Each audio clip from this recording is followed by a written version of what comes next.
We're not going down the drain. We're starting to put more emphasis on the environment. The last 200 years, the Australian highway authorities have fought nature. We're going to dictate to nature where the water's going. And nature's come back somewhere in the past and bit us on the bum. We're here today at Springview at Mingler, fifth in a sequence of Darrell Hill Erosion Control Workshops, travelling through the Beroun catchment from Mount Garnet Greenvale all the way down to Alpha.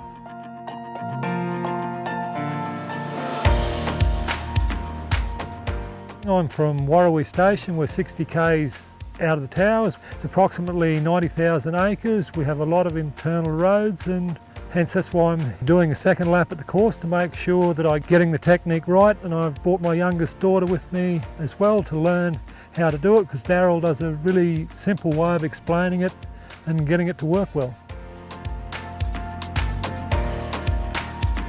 Have your hand around here, look at the condor line. See that ridge down, starts coming up and then goes back down again. To me, that condor line's across here somewhere. So if I was going to put flat bottom drain in here with my grader, I'd have a look at the dozer. Take a look at that, there's the condor, water's coming in here towards me. That's a dead level line. I don't want a dead level line, I want it to flow, so I'll kick my line slightly. It's important to educate landholders to reduce the impact on infrastructure.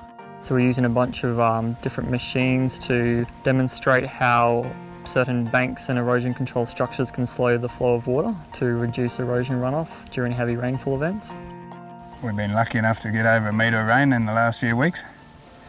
Caused a bit of havoc with the roads and everything. So we're coming down to brush up on our skills on what to do with some of the roads, because some of them are major upgrades, so we can start from scratch. Yeah, I'm Charlie. I'm 17 years old. I think this stuff is very good for maintaining roads and to stop runoff. The roads will last a lot longer. Yeah, I reckon we could put in 50 woo boys around the property if we got stuck into it over the next couple of weeks. This is a good example of an NQ Dry Tropics program. Basically, we're always looking for a win-win situation for the landowner and an environmental outcome. So basically, we're trying to reduce maintenance costs for the landowner, as well as reducing sedimentation runoff to the Great Barrier Reef.